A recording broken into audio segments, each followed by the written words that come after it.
सहना भवतु सहनो भुनक्तु सह वीर्यं कर्वावहै तेजस्विनावधीतमस्तु मा विद्विषावहै।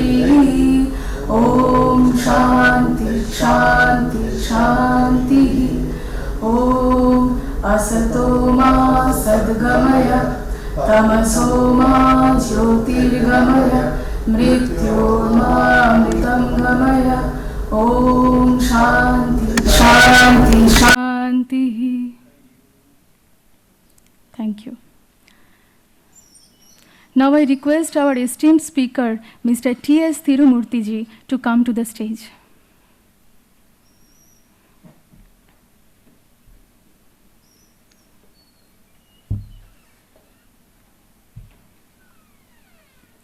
Now I request our faculty advisor, Professor Ravi Shankar Kottada, to felicitate our speaker.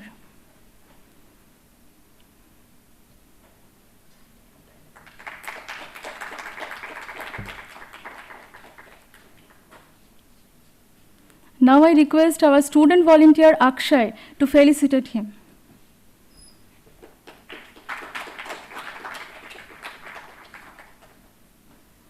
It's our absolute honor and privilege that we have got Tirumurti ji as our special guest.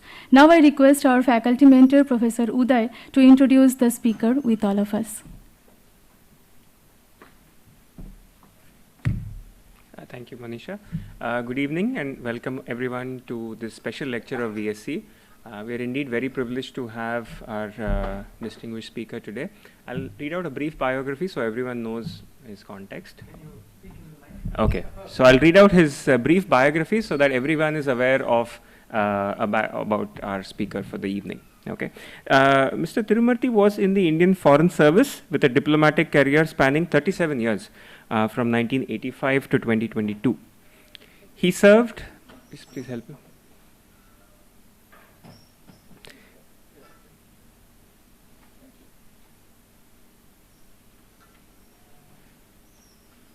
Okay. He served as the permanent representative of India to the United Nations in New York between 2020 and 2022. He was the president of the UN Security Council for August 21 and also the chair of 3 committees of the council. Earlier, he was secretary in the Ministry of External Affairs.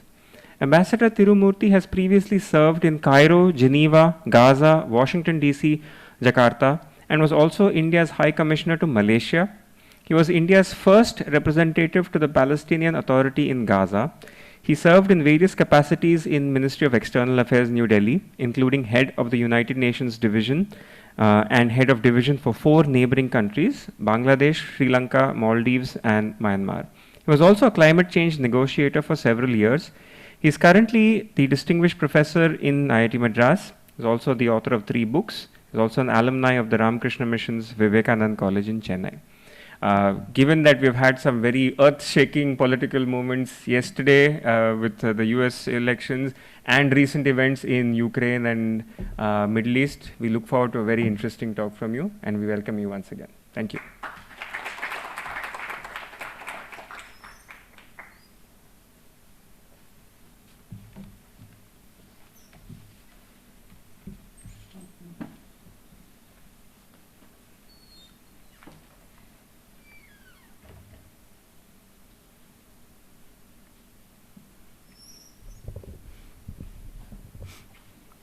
Respected Swamiji, student coordinators, Manisha and Nidhi, members of the Vivekananda Study Circle, and friends.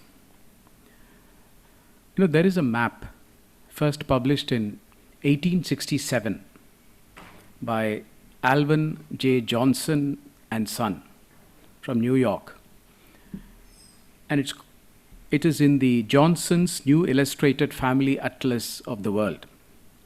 The title of the map is Hindustan and Farther India. Hindustan and Farther India.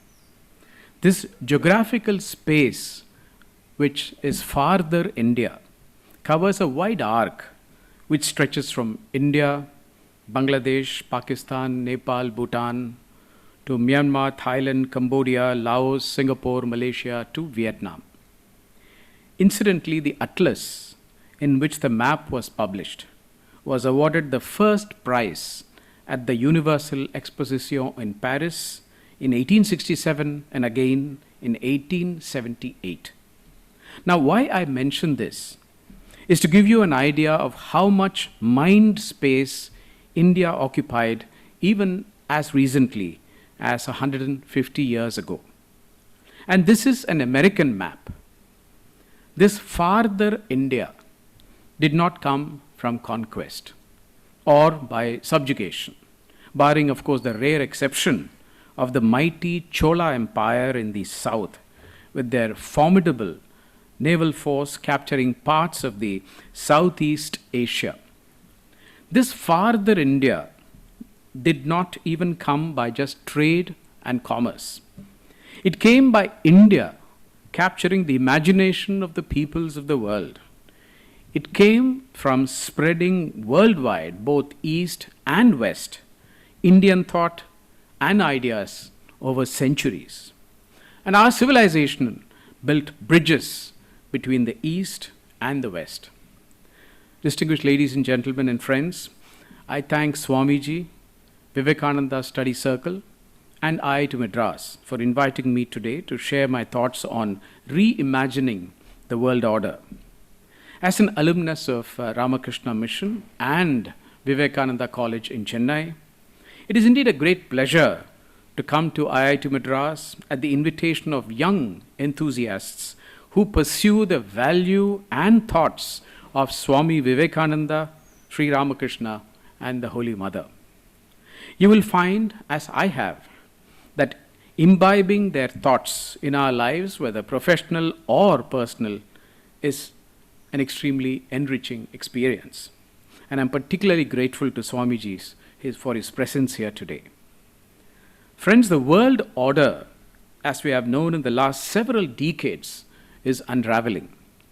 When one talks about the world order, we essentially mean a world order created and sustained by a web of international laws, international rules and agreements, mostly underpinned by values. And of course, the United Nations Charter embodies some important principles, including the principles of prohibition of the use of force, non-intervention, sovereign equality, of equal rights, and the right of self-determination of peoples, and the requirement of peaceful settlement of disputes. Let us not forget that for more than 100 small states, the United Nations offers the only beacon of hope to express their aspirations and hope vis-a-vis economically and militarily powerful countries. If UN gets weaker, so do these 100+ countries. International law and the UN Charter have universal adherence. But when you look around now, you realize that these are being violated with impunity and without accountability. You will see that in Gaza and in Ukraine. And you also see that elsewhere. For example, in Lebanon, in Syria, or in Haiti. Many of us are just watching it happen either deliberately or helplessly. When you talk about values like democracy, you will find that military or forcible armed takeovers, whether in our neighborhood, like in Afghanistan or in Bangladesh, or earlier you saw in Sri Lanka, or in Africa, in many countries in the recent past, or regime change or attempt to regime change in the Middle East and Africa, like in Iraq or in Libya or in Syria or in Latin America, have almost become par for the course. The irony is that some of these are being done in the name of bringing in democracy. Further, wars around the world have become proxy wars. Look at how the West is fighting Russia through Ukraine, or Iran fighting Israel through Hezbollah. Supremacy of forms of governance and value systems is sought to be settled on the battlefield. And this is the great irony. Now, wars also involve non-state actors like Hezbollah or Hamas or Houthis. Terrorism by state and non-state actors is only increasing, especially in Asia and in Africa. We now ignore the growing terrorism in Africa at our own peril. Everything has been weaponized, and the unilateral sanctions by the West are causing developing countries tremendous distress with respect to food, energy, oil, fertilizers, finance, etc. But the West doesn't quite care. Consequently, we have many things which we have taken for granted so far breaking down: international law, international peace and security, human rights, political and social fabric of society, and now the breakdown of values. And when values are breaking down, the big powers are presenting the world with two differing, even opposing worldviews and values. One led by the United States and its allies, and the other by China and its allies. And these are just broad groupings I'm just mentioning to you. The two sides are fighting for domination, and countries are asked to take sides. In a throwback to the Cold War days and rival blocs,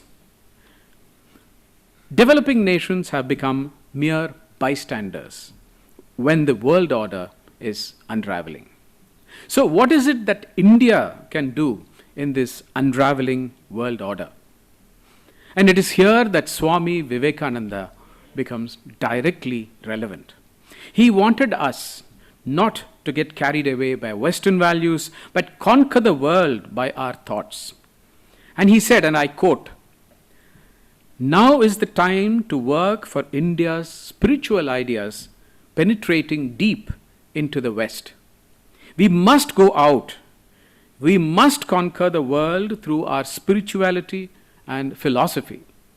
There is no other alternative. We must do it or die. The only condition of national life, of awakened and vigorous national life, is the conquest of the world by Indian thought." Unquote. So, how do we conquer the world by Indian thought?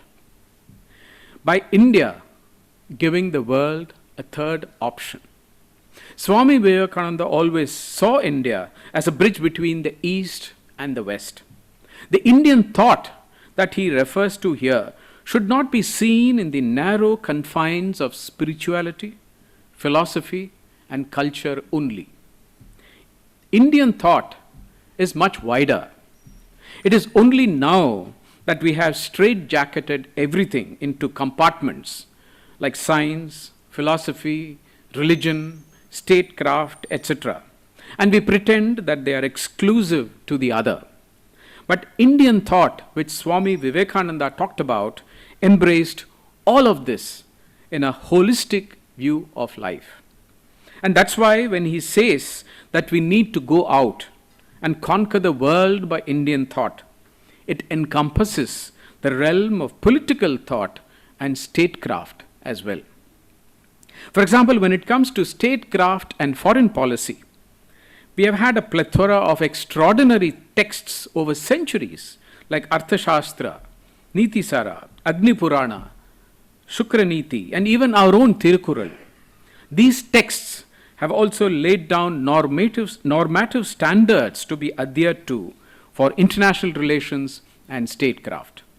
Our leaders have sought to apply them to real life situations and to strive for peace and fight injustice, including famously Mahatma Gandhi drawing upon our texts, religion, and philosophy and fashioning a practical weapon, not just against the British colonizers to drive them out of India, but also to cleanse one's own self. As he himself says, he used old-fashioned tools, satyagraha and ahimsa, truth and non-violence. Let us also not forget this contribution of Buddhist thought and philosophy to our collective thinking. including the diplomatic outreach of Emperor Ashoka to other nations, or the knowledge outreach of Nalanda University, bringing scholars and students from all over the world, or the symbolic outreach of the Buddhist Panchil, which is inscribed in the India-China Agreement of 1954. At the same time, it is not a one-way street. We also imbibed much of what we thought was the best the world could offer us, and therein lies our strength. We were exposed to the Western notions and principles when we became a colony, and we imbibed some of their vision as well as of how nation states deal with each other. We did not turn our backs to the West. As Swami Vivekananda believed, the wisdom of the soul would never be a social reality without the support of the Western spirit. Vedanta, in order to be complete, must combine the spirit of the East with that of the West. So, given our inheritance, we never lost our ability to think independently right through history, whether in foreign policy or in statecraft. At the turn of our independence, you may recall that we adopted a policy of non-alignment, where we refused to join either of the two power blocs during the Cold War. We showed the way to countries that there was indeed a third path, the path of non-alignment. Non-alignment is not neutrality. Prime Minister Nehru's vision was an active engagement with world problems without joining either of the two Cold War camps and taking an independent stand. For example, in the Korean War in the early 1950s, well, what did India have to do with the Korean War, you may wonder? That too when India was barely 5 years old as an independent nation. The fact is that this did not deter us from contributing to bringing about a resolution to that conflict. And in recognition, India was made chair of the 5-member Neutral Nations Repatriation Commission. India had the self-belief that it had an original contribution to make, and we did not hesitate to make it. As with the Cold War, even now, accosted with two different worldviews and two blocs, as I've just mentioned, we still refuse to join either of the two camps. The only difference is that now we closely engage with both the sides. This is both a reflection of their interest in engaging with us and our desire to get the best of our relations with these two sides. We engage with the United States closely, just as we engage with Russia. We are an integral part of Quad. You know what a Quad is? It is India, the United States, Australia, and Japan. And this is a group which as I said, has US and Japan, but we are also an integral part of what we call BRICS, which originally consisted of China, Russia, Brazil, India, and South Africa. A visible manifestation of our independent thinking, using this strategic autonomy space, was our abstention on the votes on the Ukraine war in the United Nations, especially the UN Security Council. In fact, our independent stand, which we had taken, acted as a catalyst in helping other bigger developing countries to make up their mind and take an independent stand and voice their dissatisfaction on a military solution being pursued and call for dialogue. We opened a third way of thinking about conflicts rather than just joining one of the two sides. Some other bigger developing countries are also interestingly trying to do the same thing, which is play both sides. For example, the first step to rapprochement between Saudi Arabia and Iran was taken with China. China was the catalyst in 2023. But the rapprochement between Saudi Arabia and Israel, which the US was pushing for under what they call the Abraham Accords, would have been with the United States as a catalyst, but for the Gaza war. So we now have countries multi-engaging with both sides of the divide. We will see more of this in the future. India has shown that there is a third path, which our government has called multi-alignment. Therefore, independence of decision-making is an essential ingredient of reimagining the world order. More and more countries are shunning bloc politics, and that's why India's leadership matters. Friends, no one with a conscience can see what is happening in Gaza without feeling outraged, whether the brutal attack of Hamas on Israel, the taking of 250 Israeli hostages, some of whom are tragically still in Hamas custody, Israel's pulverization of Gaza, an indiscriminate killing of more than 43,000 Palestinians, most of whom are women and children, growing attacks and killings of West Bank Palestinians, dehumanization of Palestinians, Hezbollah's attack on northern Israel, and consequent mass displacement of Israelis, the elimination of Hamas and Hezbollah leadership by Israel, the ground offensive into Lebanon, attack by Houthis on Red Sea shipping, and the attack and counterattack between Israel and Iran. I have lived in Gaza for 2 years. I have lived among the Palestinians, and I know what it means to them to live under occupation. I have no doubt that we need an urgent ceasefire. Otherwise, the conflict will engulf the region as it is already doing. Ceasefire is the need of the hour, whether in Gaza or in Ukraine, but no party has any intention of agreeing to one. But the world watches silently the erosion of the value and sanctity of human life. In fact, actively assisting in dehumanization of human lives. And this is where India needs to step in. I have consistently advocated for India to play a bigger and active role in Ukraine and in the Middle East, like it did in the Korean War in the 1950s, which I just mentioned. The West, for all its strengths and values, is losing its way. I am not one for West bashing for its own sake, but one needs to only see their behavior during one of the biggest crises of this century, COVID-19 pandemic. When the global South was struggling, the West was hoarding vaccines. They hoarded several times more vaccines than was necessary. And what did India do? We prioritized vaccines for small developing states. That's what we are. We now need to go beyond vaccines and actively play a larger political role in conflicts.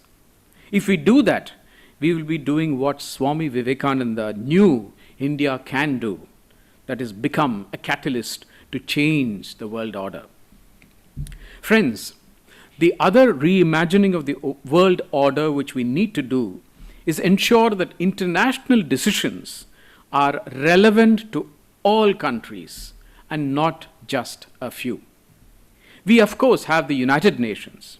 As I said, the United Nations is critical for smaller countries in the global South, which derive their collective voice from institutions with universal participation like the United Nations. That's their insurance. For them, decision-making has to be democratic and inclusive. If the world order has to be relevant for all, then we need to be inclusive and universal. At the end of the day, small groups of plurilateral bodies, of the big countries, however well-intentioned these plurilateral bodies may be, still cannot claim to represent the will of the international community, even if it is as influential as the G20. This is why India made sure that the African Union got into the G20, to make sure that the decisions of the G20 are not distanced from reality.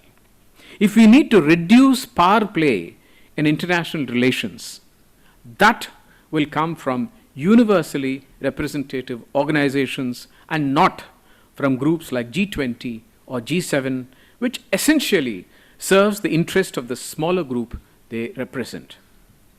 Almost all the current problems, whether in the United Nations, the WTO, the IMF, or the World Bank, have arisen because one set of countries want to preserve the 1945 architecture, since it has benefited them all these years.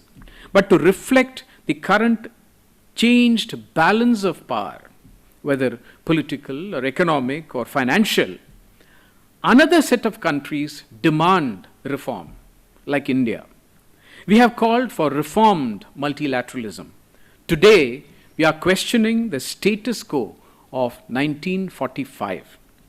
And that's why India has been at the forefront to reform the UN Security Council.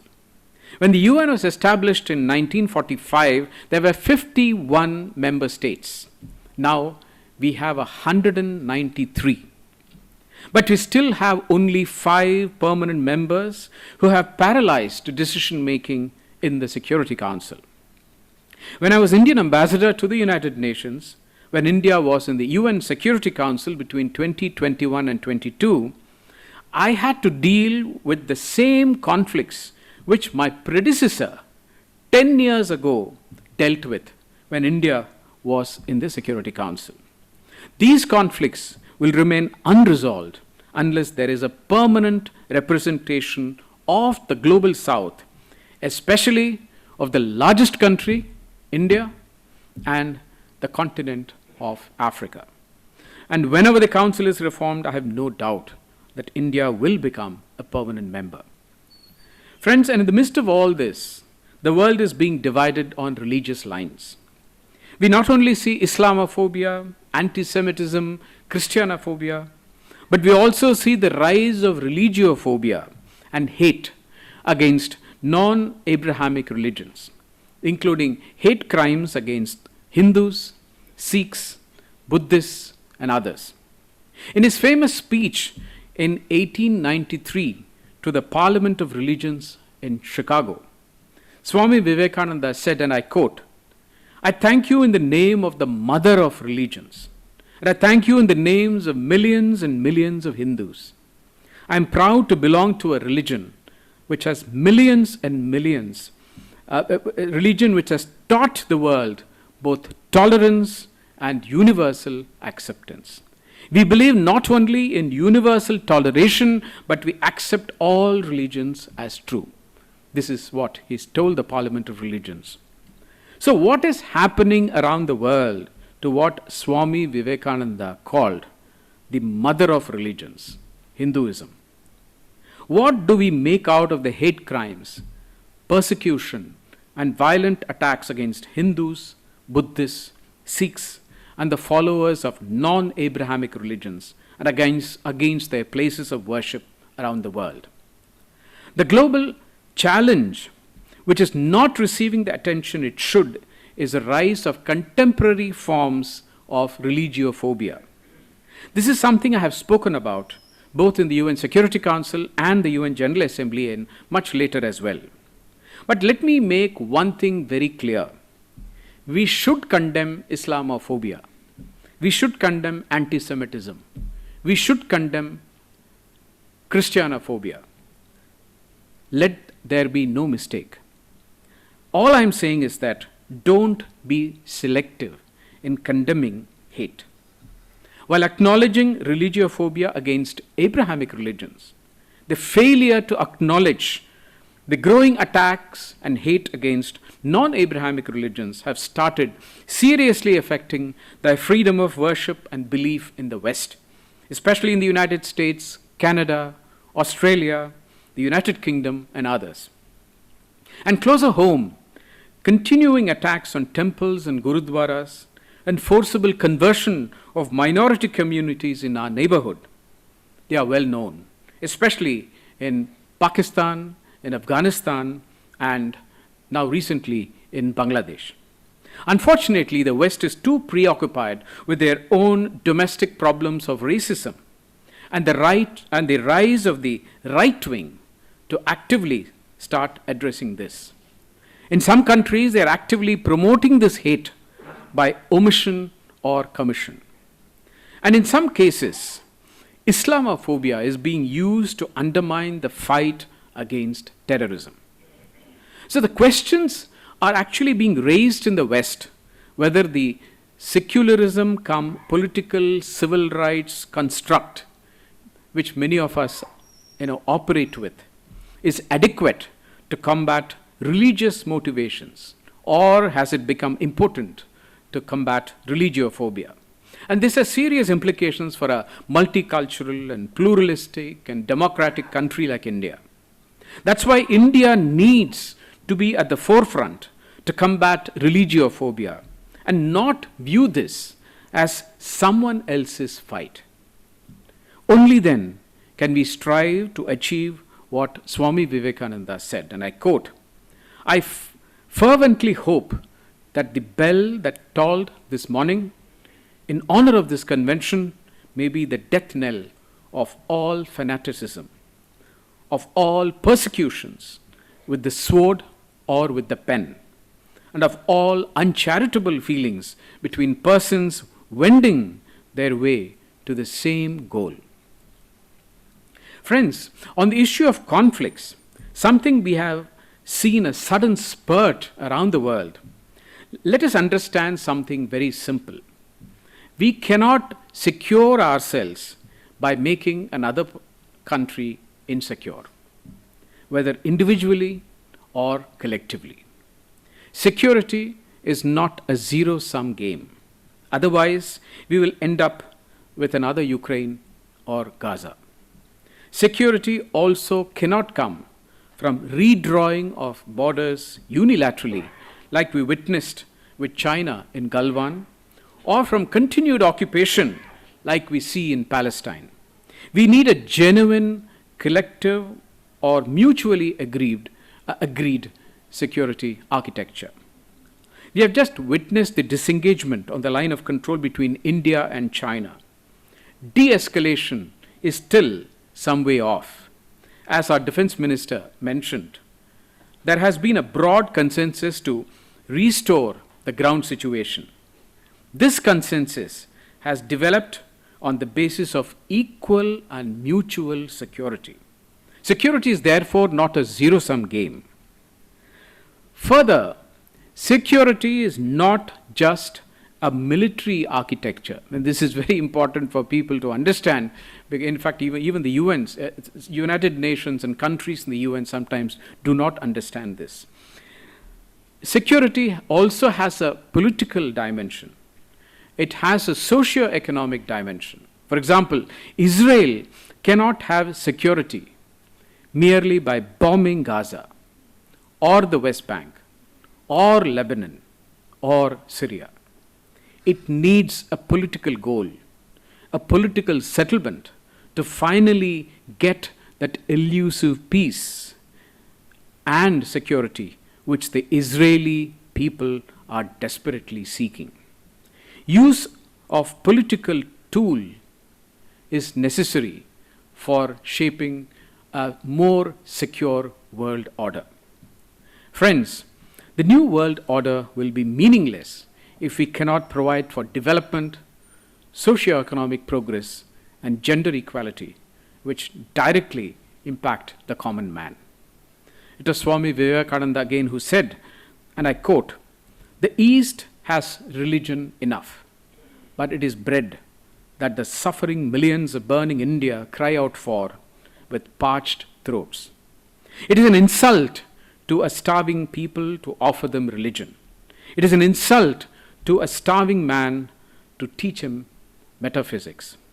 And he goes on to say, bread, I do not believe in a God who cannot give me bread here, but giving me eternal bliss in heaven." So at the center of all our reimagining of the world order, however we may imagine it, is the human being. There are enough conflicts around the world dehumanizing human beings. But there are enough national governments who are also unable to provide for their people. They demand solutions to their socio-economic challenges.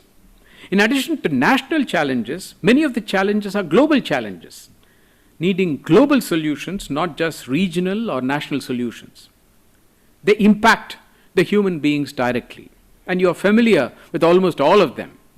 Climate change and environment, energy, sustainable development, technology, outer space, the oceans, and of course, pandemics like COVID-19.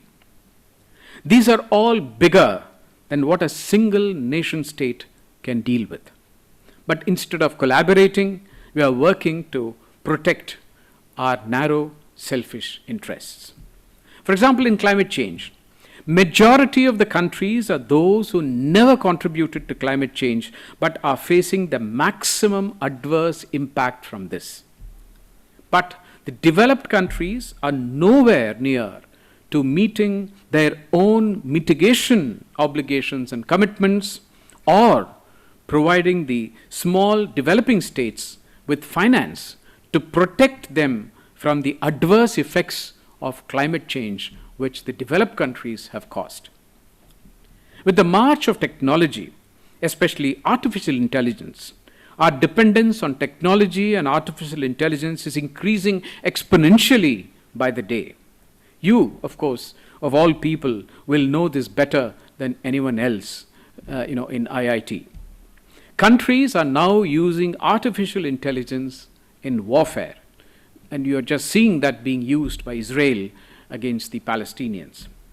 How would you like your sister or brother to be killed by an algorithm? Can we use technology for greater public good? Never has the need to collaborate with each other been more important, and never has the world been more divided by contradictions. Our collective future needs new solutions. If we have to provide for development and meet the Sustainable Development Goals and the Paris Climate Goals, both of which are supposed to be met by 2030, deploying of cutting-edge technology and harnessing technology for public good have to be integral to achieve them. An example is India's public digital infrastructure, which is revolutionizing India, making governance reach the common man in India. And it has also got tremendous potential abroad. So technology with ethics to curb its misuse, technology with regulation to curb its risks, and a robust technology governance structure is imperative. And that's why all of you in IIT Madras are so important for the future of the world. And even as we employ technology for progress, let us not forget that Swami Vivekananda believed, and I quote, that all nations have attained greatness by proper respect to women. That country and that nation which does not respect women has never become great. Friends, as you can see, reimagining the world order, at the very least, involves independent decision making. Reforms to make decision making inclusive, mutually agreed security architecture, and use of cutting-edge technology for development, gender equality, and for meeting global challenges. And India is central to make this happen. In the world of today, the leadership of India in foreign policy is necessary and in many ways inevitable. I have already given you a few examples of our leadership, which includes, for example, one is charting out an independent foreign policy and show a new path to the world, a third path to the world, if I may use the word, like you saw what we did during the Korean War. Ensuring political dialogue for genuine and enduring security and peace. Third, building bridges with warring sides. And this is exactly the crucial role that we played during the Korean War in the 1950s. 4, pursuing multilateral reform in international institutions to make them more credible and effective. 5, contributing to the global commons like vaccines for COVID for the global south, or the public digital infrastructure which is revolutionizing India. 6, combating global challenges robustly by taking the lead, for example, on climate change. We set up the International Solar Alliance and recently the Global Biofuels Alliance, or by being in the forefront of fighting terrorism for decades, or being the first responder in case of natural disasters, or even in the case of piracy in the Indian Ocean. 7, representing and catering to the interests of the global south, like inducting the African Union into the G20 during our presidency. And 8, taking our civilization abroad, like sponsoring the UN International Day of Yoga or the International Year of Millets 2023. And these are lifestyle changes. And from whatever I can see, because I've been seeing this in the United Nations and outside, all these are being received with a great deal of enthusiasm. So friends, I thank the Vivekananda Study Circle and IIT Madras once again for giving me an opportunity to share some of my thoughts. And I sincerely thank Swamiji once again for his presence. Thank you. Floor is mentor to conclude the session and give the vote of thanks. Namashri Yatirajaya Vivekananda Suraye Satchit Sukha Swarupaya Swamine Tapaharini. Vote of thanks should be a very generic presentation, but I can't take names of any of the in-house members, and he's the only person I know personally. But standing in the hall where we are deliberating on Vivekananda and the world together, Vivekananda Study Circle has been serving within this institution for the last 2.5 decades under the formal banner. I extend you all a very express invitation to join that community, and then we can understand the relevance of the today's talk and the madam's very pertinent question, as if why we haven't reached the unreached soil yet. Why is it that the message of Vivekananda or anything that is good, that's pertaining to the culture, pertaining to the nation, pertaining to the values, and why is it that it hasn't reached those distant soils of our own? They are our own brothers and sisters. So that was a very pertinent question. It's just that it is not the responsibility of an institution or the government even. Swami Vivekananda said, I have a message for the West and I have a message for the East. So when he went to the West, he talked about Vedanta, unity and all those things, right? He says that I give unto all a civilization, a new civilization. That's the word that he used. I give into humanity a new civilization based on the oneness of Vedanta. So that's the message he had. He spoke it aloud in the Western soil. But when he came to the East, did he speak that? Exactly what he says, that as he reminisced, can you give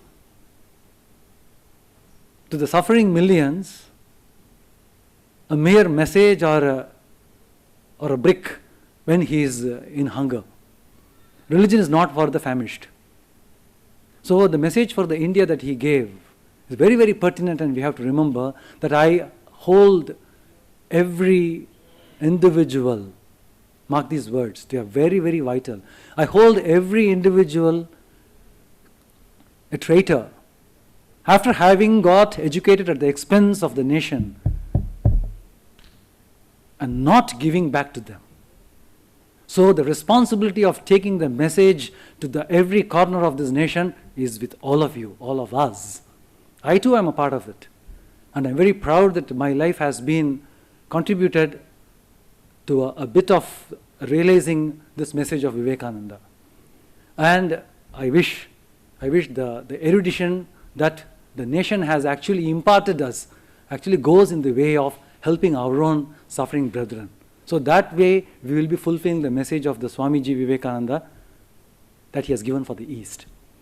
So the talk which Mr. Tirumurti has given has been very enlightening. I consider this as a very holy day because all the people here have been thinking of how to position India in a very respectable and a diplomatic light. It's to be seen by the world and the people whose opinion matters most. So maybe certain sections of the society may not be so happy about the progress of the nation or about the constitution of this country, but with the people whose opinion matters the most, India is gaining grounds and it's making a lot of impact. That message has come very clean in the presentation of, the very erudite presentation of Mr. Tirumurti. We are very thankful for him. And in fact, I would like to reminisce a small conversation I had with him way back in the last week of, sometime in the third week of September. I said, Sir, can you please come to IIT and give a talk, which has been a regular activity that happens in the Vivekananda study circle. So he says, Acha, when do you want me to do now? I said, sir, in the next 3 days' time. He said, 3 days' time? And to talk about Vivekananda? Are you joking? He says that kind of a talk will not have any value. That kind of a talk anybody can give. And then he took 2.5 months. So the 2.5 months have gone an intense thinking from a very important individual who is even now, though retired, currently playing a very vital role in defining Indian diplomacy. The ministers and other higher officials are still in contact with him and taking his opinions. How they act upon it is up to them. It's very different. So he's still a man whose opinions matter. And he has given such a thoughtful attempt to highlight and enlighten us about the current situation in a very, very attractive title called Reimagining the World Order in the context of the Vivekananda Study Circle. And I thank him from the bottom of my heart, sir. Thank you very much. We thank our excellent audience also, and we have some refreshments for all of you. Please feel free to have it. Now we shall conclude the session with Shanti Mantra. I request all of you to stand up.